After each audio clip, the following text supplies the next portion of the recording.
그럼 이제 100억짜리 건물을 사려면 얼마 정도가 필요하냐? 우리가 단순하게 그냥 해보면 건물 취득세가 4.6%예요. 거기에 이제 법무사 비용이 들어가잖아요. 법무사 비용은 그냥 사실 그 구간이 있기 때문에 그렇게 많이 들어가지는 않아요. 그다음에 이제 건물을 샀으니까 중개 수수료를 내잖아요. 0.2에서 0.0% 사이에서 협의니까. 그래서 그냥 한 5.5 정도 잡으면 돼요. 그러니까 취득세, 기타 뭐 중개수수료가 최대치가 아니라고 하면 5.5나 5.8 사이로 잡으면 돼요. 그러니까 매입가 대비 5.5는 별도로 들어가야 되는 돈이다. 그럼 다시 생각해보면 100억이잖아요. 그러면 5.5% 되면 5억 5천인 거예요. 근데 내가 30억이 있어요. 24억 5천이 건물 투입 비용으로 들어가는 거고 나머지 5억 5천은 세금으로 내야 될 돈인 거예요. 그렇게 계산하고 25억 정도잖아요. 그럼 나머지 필요 금액이 얼마 정도죠? 75억이 필요하죠. 75%를 대출을 받아야 되는 거예요. 그렇게 계산을 하면 됩니다. 되게 퍼센테이지가 커 보이죠. 근데 이게 평생 가지 않아요. 저희가 시간이 지날수록 2년 뒤에는 대환이라는 걸 하거든요. 혹은 연장을 해요. 대출 기간이 있잖아요. 보통 임대사업자들이 대출 받는 경우는 거의 다 거치식입니다. 거의 100%. 이자만 내는 거예요. 근데 제가 이제 건물을 지금 매입을 했어요. 근데 2년 뒤에 대출을 연장하거나 혹은 대안을 해야 돼요. 그렇게 됐을 때 2년 뒤에 다시 한번 감정평가를 합니다. 이 건물에 대해서 그리고 나의 법인에 대해서 이 두 가지를 평가를 해요. 근데 2년간에 많은 거래가 일으키잖아요. 그럼 내가 샀던 감정가가 만약에 100억인데 2년 뒤에 120억이 됐어요. 대출을 연장할 시점에. 그러면 나는 100억일 때 5%인 75억을 받았잖아요. 근데 120억일 때 75억이면 몇 %죠? 떨어지겠죠? 62%예요. 근데 금액이 올라가면 뭐 50%, 40% 이렇게 떨어지는 거예요.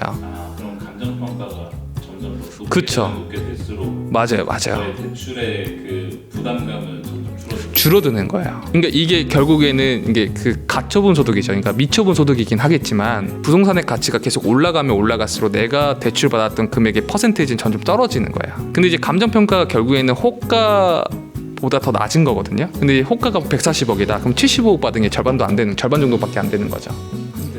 네.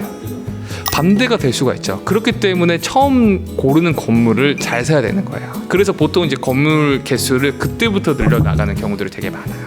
열심히 건물을 이제 자산을 모았어요. 파킹을 해놓고 또 열심히 일을 해요. 근로소득이든 사업소득이든 어떤 소득이든 모아요. 2년 뒤에 100억짜리가 120억이 됐어요. 근데 이게 그 당시에 우리가 75%를 받았는데 이 당시에는 60% 정도밖에 안 되는 거예요. 근데 이 돈이 또 생겼어요. 이 건물을 살 때 이 남는 건물에 추가 여신을 거는 거예요. 추가 담보로. 이거는 내가 돈을 많이 벌어서 하나의 건물 살 때 대출을 받잖아요. 그럼 추가 담보라는 게 있어요. 이 담보로는 부족하니까 대출을 더 많이 받고 싶으면 또 다른 담보로 제시를 하세요. 그러면 내가 첫 번째 건물이 20억이 올랐잖아요. 근데 이제 그 퍼센테이지는 더 낮아졌잖아요. 이 건물을 같이 공동담보로 걷는 거죠. 근데 그러고 나서 또 4년이 지나요. 그렇게 한 개씩 늘려가는 게 오래된 건물을 소유하고 계신 분들의 어떤 방법 중에 하나인 거죠. 근데 이제 늘려나갈 때 강남이나 중심지가 임대료가 낮을 수밖에 없는 게 임대료 올라가는 속도가 땅값 올라가는 속도를 쫓아갈 수가 없어요. 그래서 강남 쪽은 수익률이 그렇게 많이 안 나오는 거예요. 2%, 3%. 아주 가까운 나라 일본 같은 경우에도 우리는 강남 3구 이러잖아요. 일본은 도쿄 5구 이러잖아요. 뭐 미나토구 뭐 이렇게 해서. 근데 거기 그런데 보면 그런 쪽은 임대료가 계속 상승해요. 외곽 쪽은 더 안 좋아지긴 하죠. 당연히. 근데 우리나라도 동일하게 오르는 지역들만 계속 올라요. 압구정 로데오 오르죠. 성수동 연무장길 오르죠. 한남동 카페거리 오르죠. 명동 유네스코 길 오르죠. 이런 쪽만 계속 오르기 시작한단 말이에요. 근데 그런 것보다 내가 계속 보유하고 있다고 하면 내가 매입한 가치는 그대로인데 임대료는 또 올라가잖아요. 그러면 내가 매입한 자산에서 임대료라는 또 자산을 낳는 결과를 얻다 보니까 건물이 여러 개를 오랫동안 가져가다 보면 계속적으로 인컴이 늘어날 수밖에 없는 구조인 거죠. 그래서 첫 번째, 두 번째, 세 번째 건물 이렇게 하나씩 늘려 나가면 맨 처음 구매했던 건물을 다시 매각을 해서 이 다음 건 더 큰 거를 매입을 하고 그래서 이게 롤링을 돌리는 거예요. 오랜 클라이언트 분들도 그렇게 애당초 이렇게 좀 메커니즘을 세팅을 해야 된다고 제가 좀 많이 말씀 좀 드렸고 이게 기본적인 원리예요. 불과 한 3년 전까지만 해도 85%도 받고 했어요. 엄청 세게 받았죠. 또 저희가 또 올해 진행한 것 중에 90% 받은 것도 있어요. 91%도 받은 것도 있어요. 그런 경우는 어떠한 케이스냐, 법인의 펀더멘탈이 나쁘지 않아요. 재무제표가. 근데 이게 내가 임대 목적으로 사용하는 게 아니고 이 회사가 직접 사용할 목적인 거예요. 근데 이제 은행 쪽에서 판단을 할 때 건물에 나오는 이 인컴 대비 이 사람의 신용을 가지고 이 사람이 이 돈을 갚을 수 있는지 이 능력을 보잖아요. 근데 그게 아니고 이제 이 회사의 재무제표를 보는 거죠. 현금 흐름을. 그럼 이만하면 충분히 대출을 공격적으로 해줘도 되겠다 라는 판단에 되는 회사들은 90%까지도 나와요. 그러니까 수치만 봤을 때 저 말도 안 된다 이렇게 생각하겠지만, 예를 들면 뭐 이런 거죠. 저희 요새 뭐 AI 붐 해가지고 정부에서 막 키워준다고 하잖아. AI로 해가지고 예상 매출액이 막 500억, 1000억 정도 돼요. 그런 회사들이 벤처기업 딱지를 받고 건물을 사요. 임대료가 당장 너무 비싸니까. 근데 이 회사의 이 포텐셜이 다 보이잖아요. 그러니까 90% 이상 해주는 거예요. 아까 듣다가 네, 궁금한 네, 게 네, 있는데 네. 중개 수수료가 0.2%에서 0.9% 네, 있잖아요. 네.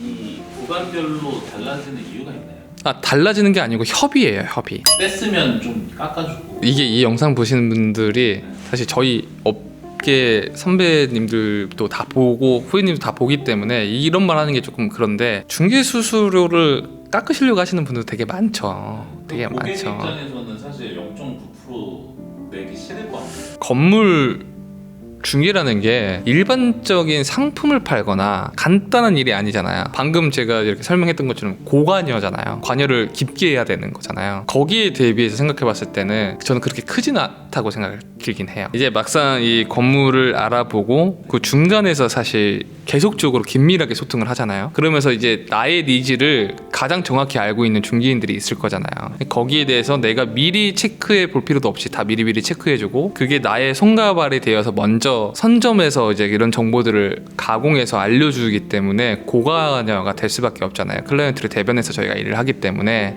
근데 그런 거를 다 비추어 봤을 때는 좀 노력의 성과라고 봐야 되지 않나. 근데 뭐 0.9%를 굳이 무조건 줘야 되는 것도 아니고요. 어차피 0.2에서 0.9%가 법적으로 협의니까 협의를 통해서 이끌어내는 거죠, 협의를. 그렇다고 해서 저희는 0.9% 아니면 안 합니다. 또 이것도 아니고, 또 반대편 입장도 동일하고, 그렇기 때문에 이거는 뭐 협의를 통해서 이제 하는 거고.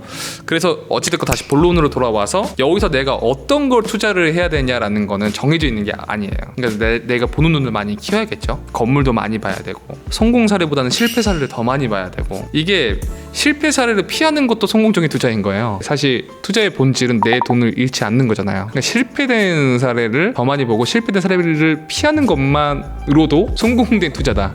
왜냐, 부동산은 우상향할 수밖에 없으니까. 그래서 이거 말고도 만약에 왜 신축 부지냐, 아니면 그 리모델링 해야 될 거냐, 이때 들어가야 되는 특약들이 되게 많아요.